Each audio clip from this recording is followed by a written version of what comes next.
the troops that are deployed or the troops that serve, or whether you deploy or not, the American troop it's a hard life, and it's a time that you have to be away from your family. And the overlying theme there is you're doing this to serve your country.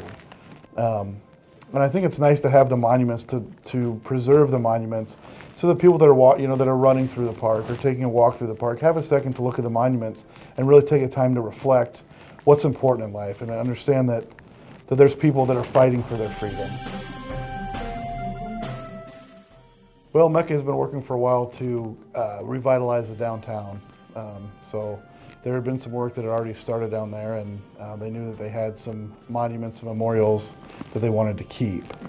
So that's kind of where we came into play, to take 7 statues and monuments from the Jean Leahy riverfront area and relocate them to several locations throughout the city of Omaha. We moved the United States Marine Corps seal, the Airborne Monument, and the Victory 95 Monument.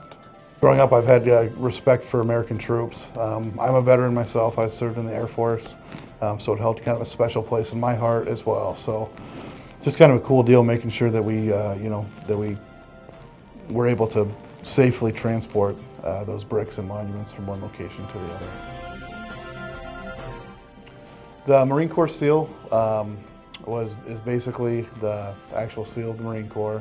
And there was 2 of these ever made, so kind of a cool history there. A couple of the monuments we had the as-built drawings, and so we kind of worked off those, but then as we dug into it more and more, there was a lot of things that we had to change. So Airborne had about 300 square feet of brick around it with names that were engraved into them. Also had some plaques as well. So there was no documentation on the onset of this project of where any of the named bricks went. So what we did is we created 3-foot by 3-foot grids. We numbered each grid. We palletized them according to those numbers.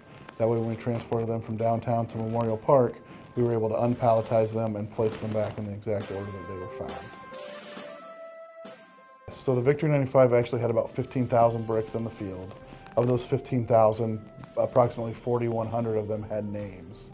The original plan was to use existing bricks, so again, we were going to establish 3-by-3 grids, palletize, and move.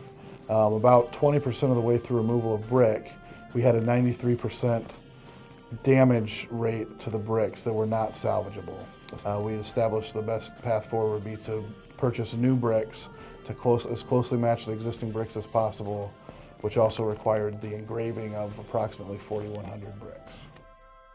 Part of the idea behind Victory 95 was to embrace the whole family. So you've got your troop or your military member that's deployed. Well, you've also got the spouse of that person at home and the children who miss the parent that's gone.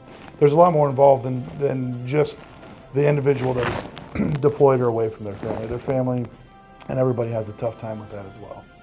The artwork is absolutely beautiful. The names are absolutely vital to the monument itself. I really believe if you lose any part of that, you lose the whole thing.